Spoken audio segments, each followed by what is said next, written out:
Alors, bonjour à tous, merci d'être toujours aussi fidèles et nombreux. Ceux qui ne sont pas abonnés à la chaîne, faites-le maintenant, vous êtes là, c'est gratuit. Vous allez faire partie de la grande famille de ceux qui parlent la belle langue de Molière sur YouTube pour faire leurs recherches et comprendre ce qui se passe, quand ça se passe et pourquoi ça se passe. On est le 9 octobre 2018, début de semaine, après l'Action de grâce, 10h21, heure du Québec, avec un lien qui m'a été envoyé par une abonnée, que je remercie. D'ailleurs, ceux qui veulent me contacter, vous y allez par courriel. J'en ai marre, J-E-A-N-E-Z, M-A-R-R-E, 63 dans un seul mot, à commercial ou arobase gmail.com. Beaucoup de gens me demandent pourquoi tu ne mets pas les commentaires en dessous des vidéos.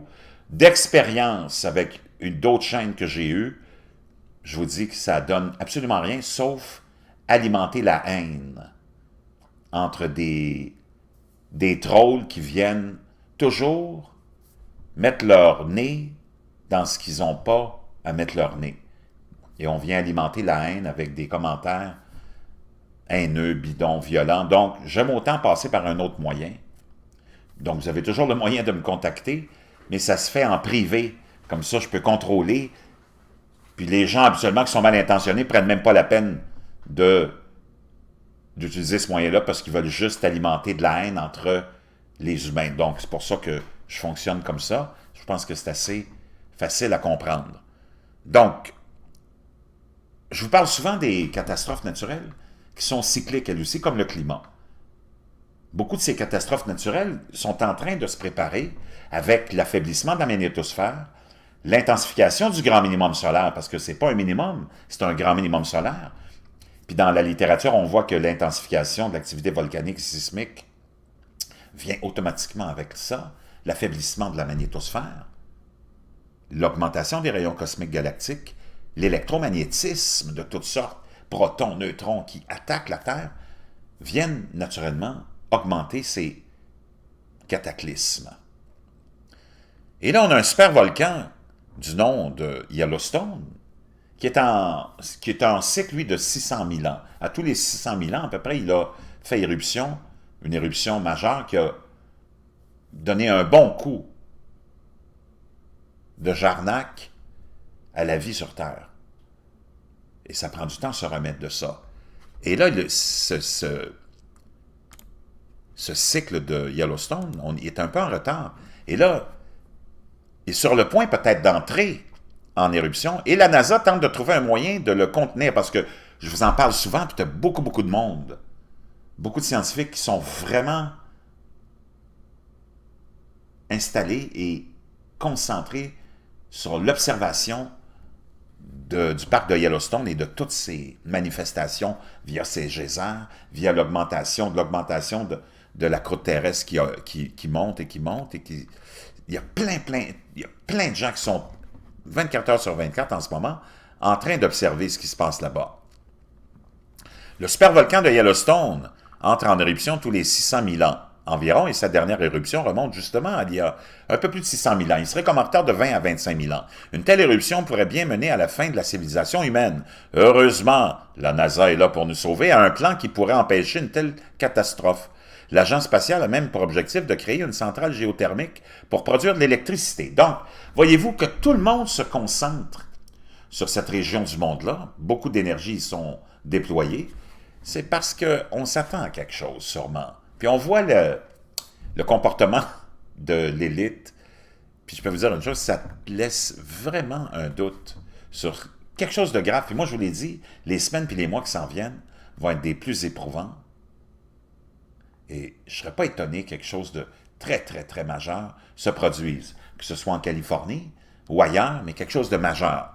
On a vu l'anneau de feu, l'Indonésie être frappée par un tremblement de terre de 7,5, suivi d'un tsunami meurtrier. On a vu Haïti dimanche être frappé encore par un tremblement de terre de 5,9. Quelles sont les images qui vous viennent à l'esprit lorsque vous pensez à la fin du monde? Des astéroïdes s'écrasant sur Terre, une guerre mondiale, le changement climatique. Certains de ces éléments sont totalement réalistes. Cependant, une autre menace très sérieuse gronde sous la surface de la Terre, et c'est les supervolcans. Selon un rapport de la BBC, même la NASA les considère comme l'une des plus grandes menaces naturelles pour l'humanité. Mais alors, comment fonctionne une éruption de supervolcan? En dessous du parc national de Yellowstone, il y a un énorme réservoir de magma qui est responsable de tous les geysers et autres bassins chauds qui bouillonnent. C'est précisément ce réservoir qui pourrait détruire l'humanité, tandis que le réservoir situé au-dessous du parc national du Wyoming n'est pas le seul supervolcan au monde. Celui de Yellowstone, lui, est prêt à exploser.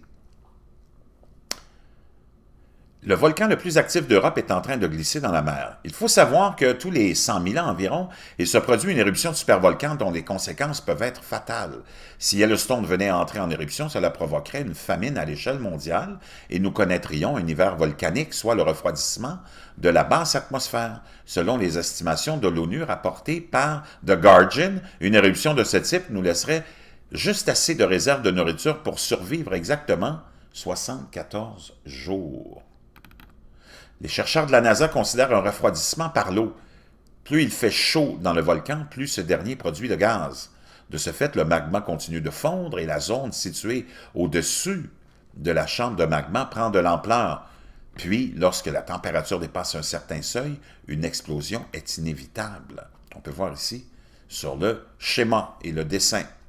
Selon la NASA, la solution la plus logique serait donc de refroidir le supervolcan, mais pour refroidir un volcan, de très grandes quantités d'eau sont bien évidemment nécessaires. En théorie, de telles quantités d'eau pourraient être amenées par une alimentation 24 heures sur 24. Cependant, cette mise en œuvre est pratiquement impossible. Construire un grand aqueduc en amont d'une région montagneuse serait à la fois très coûteux et très difficile à réaliser. Les gens ne veulent pas que leur eau soit consommée de cette façon non plus, a déclaré Brian Wilcox du projet Jet Propulsion Laboratory de la NASA.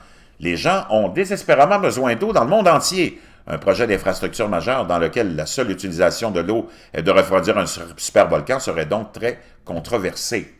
Heureusement, la NASA, toujours la NASA, possède une solution alternative. Percer un trou de 10 km de profondeur dans le supervolcan et pomper de l'eau sous haute pression. Cela permettrait, lentement certes, de faire baisser la température de ce dernier. De plus, il est important de percer sur les flancs du volcan plutôt que vers le point du réservoir du magma, car le forage à cet endroit pourrait même accélérer l'éruption du volcan. Le problème, c'est que ce plan est très coûteux, 3,4 milliards de dollars, une dépense qui, lorsque nous pesons les avantages, comme par exemple le fait d'empêcher la fin de l'humanité, pourrait bien en valoir la peine. Ce plan présente un autre avantage notable. Nous pourrions utiliser ce forage pour créer une centrale géothermique gérant de l'énergie électrique à des prix extrêmement compétitifs, soit environ 10 sous le kilowattheure. Puis ainsi de suite, on se lance dans cette... Yellowstone explose tous les 600 000 ans environ, et environ 600 000 ans se sont écoulés depuis sa dernière explosion. Donc, je ne sais pas ce que vous pensez de nos super-héros, toujours de la gauche, super-héros gouvernemental, super-héros de la NASA, cette fois-là, qui tentent de trouver un moyen pour contenir un super-volcan.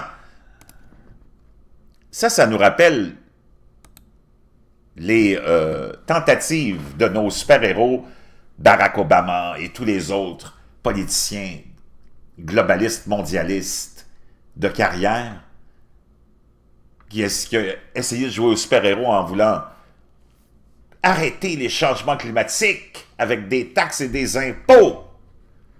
Une belle bande de fumistes.